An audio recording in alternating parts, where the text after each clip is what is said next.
Alors bonjour tout le monde, la vidéo du vendredi sur les cartes.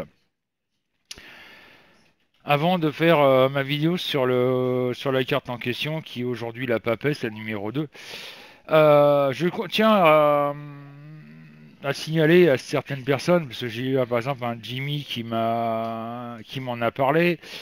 Là j'ai une autre personne qui m'a mis un commentaire sur une Nibiru. Euh, faut arrêter d'écouter pas mal de conneries comme ça, où on essaie de faire peur aux gens. Ça a toujours existé, hein. Faut savoir que, on prend par exemple les cas du 12 décembre 2012, où soi-disant, si je me rappelle bien, à l'alignement des planètes, y allait avoir une nouvelle planète qui allait débarquer dans notre système solaire, qui allait être habitable. Désolé, monsieur vient encore faire embêter son papa. Désolé pour ceux que ça dérange, hein. J'ai un bébé qui a 15 mois, ben, je suis désolé, il vient voir son papa en train de travailler.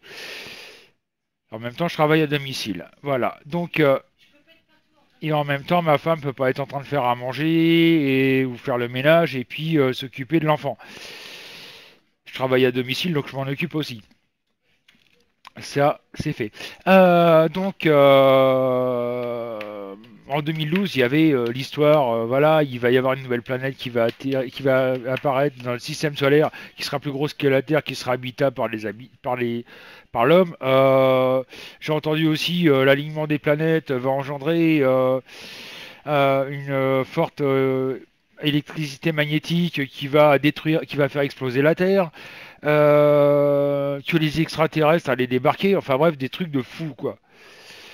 Faut savoir que depuis la nuit des temps, à chaque fin de siècle, c'est-à-dire les années, on va prendre 1500, 1600, 1700, 1800, etc., tout le monde pensait que, parce qu'on est arrivé à 1599, que c'était la dernière année de la Terre, que la Terre allait disparaître parce qu'on arrive en 1600.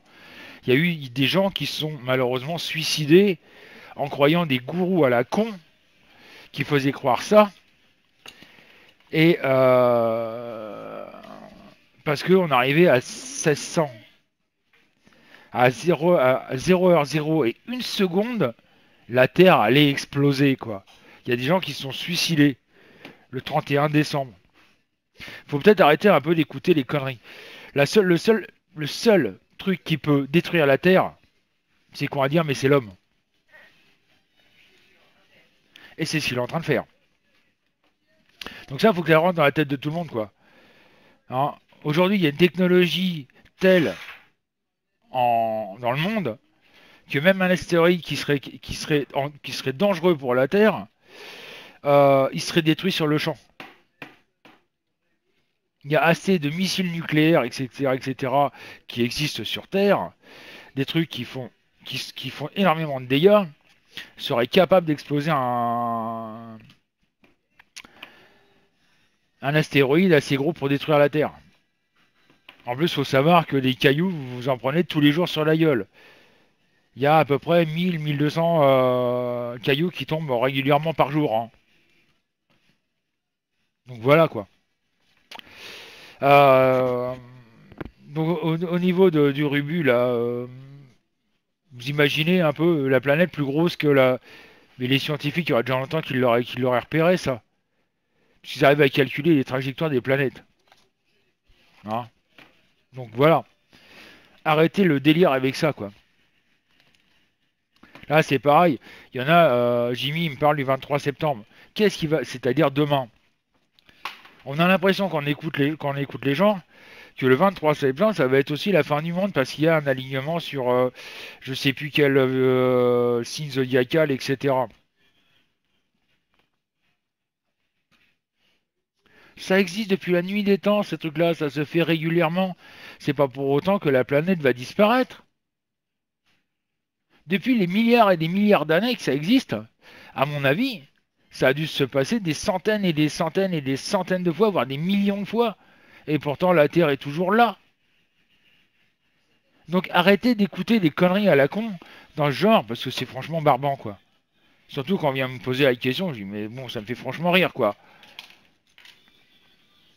Je suis mort de rire. Je vous dis, le seul être qui est capable de détruire la Terre, c'est l'homme. C'est tout. Bon, à la rigueur, les extraterrestres, mais ça, moi personnellement, je suis tout à fait d'accord sur le principe qu'il y a une vie sur les autres planètes. On n'est pas les seuls dans l'univers. Les univers, parce que c'est tellement vaste. Hein.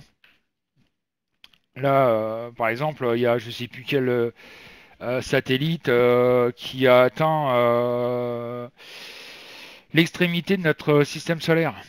Allez savoir si dans quelques centaines d'années, ce satellite va pas rentrer dans un nouveau système solaire et va justement croiser une planète déjà habitée.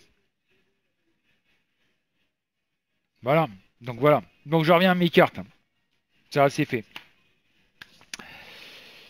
Je parlais de la papesse. La papesse, ça porte bien son nom, quoi. Femme d'influence. Femme de caractère.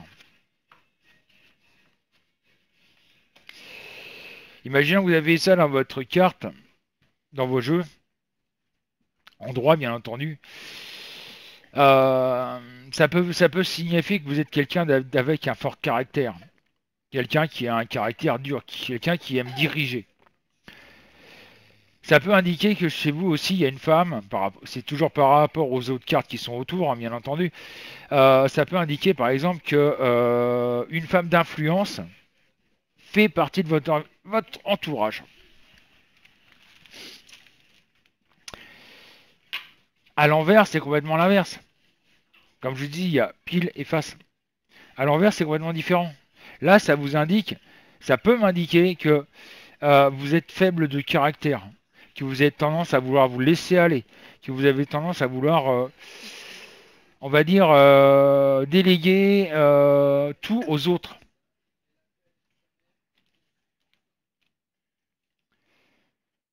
Toujours à l'envers, ça peut m'indiquer aussi, excusez-moi, j'ai chopé la crève. Ça peut m'indiquer, par exemple, que une personne de mauvaise influence est autour de vous, qu'elle vous pose, à cause d'elle, vous avez des problèmes. Donc voilà ce que pour moi signifie la papesse. Je sais, il y a des personnes qui disent ouais, c'est pas ce qui est marqué dans les bouquins. Les bouquins, moi, c'est clair, c'est poubelle. Rien à foutre de savoir que monsieur Pierre-Paul Jacques, qui a créé les cartes, a dit que la carte voulait dire ça. Moi, je m'en tape le coquillard.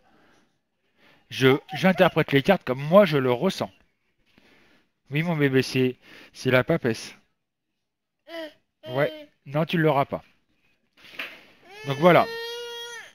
Alors, je vous rappelle que le site est ouvert le lundi, mercredi, vendredi de 14h à 23h, voire minuit s'il y a du monde. Bon, après, ça nous est arrivé de tenir jusqu'à 1h du matin, hein, parce qu'il y avait beaucoup de monde, on discutait pas mal.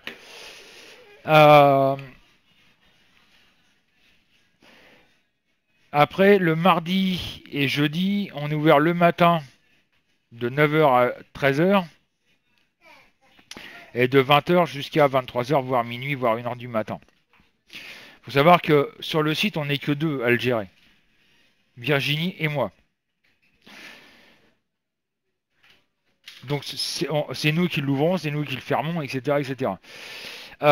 N'hésitez pas à venir, hein, ça vous engage en rien, mais qui vous parlez quoi. Si vous avez des problèmes de webcam ou vous ne nous entendez pas, dites-le nous, on a la solution pour vous dépanner. N'hésitez pas. Je suis sur votre site, je viens de m'inscrire, je ne vous vois pas en webcam, je ne vous entends pas. On va vous donner ce qu'il faut pour pouvoir nous voir et nous entendre. Donc on a fait ce système tout simplement. Vous devez écrire et nous on peut parler tout simplement parce que quand on est 15 ou 20 sur le site, à discuter ensemble, vous êtes 20 personnes à me poser les questions ou à poser les questions à Virginie, on ne peut pas se permettre d'écrire. On essaie d'être interactif et de répondre à plus de questions possibles. Pareil, ça commence aussi à me gonfler. Ça fait déjà 200 ou 300 fois que je le répète. Ne venez pas avec des tablettes ou un portable, vous ne m'entendrez pas. Et en plus, toutes les 5 minutes, vous allez partir. Vous allez être déconnecté. Donc ça sert à rien de venir avec des tablettes ou des portables, votre téléphone portable. Venez avec un ordinateur, un PC ou un PC portable, où vous avez du son et vous avez les programmes nécessaires. Ça, c'est clair. Idem, si vous venez et que vous ne parlez pas, etc., etc., au bout d'un certain temps, ça va nous gaver. On est là pour faire notre. Si vous venez sur le site, c'est pas pour nous simplement nous regarder. Et on n'est pas un zoo, on n'est pas des singes. Il manquerait plus que vous nous auriez des cacahuètes. Donc, n'hésitez pas à dialoguer, n'hésitez pas à me poser les questions. Ça vous engage en rien en plus. Le site, le chat et l'inscription sont entièrement gratuites. Que demander de plus? En plus, au niveau voyance, je vous signale que je suis en moyenne 1 euro brut la minute. 1 euro brut la minute. C'est-à-dire que sur 1 euro, moi je reverse 25,1 centimes pour mes charges. Vous faites le calcul. Hein. Donc voilà. Donc cet après-midi, 14 h sur le site cabinetmedium.fr.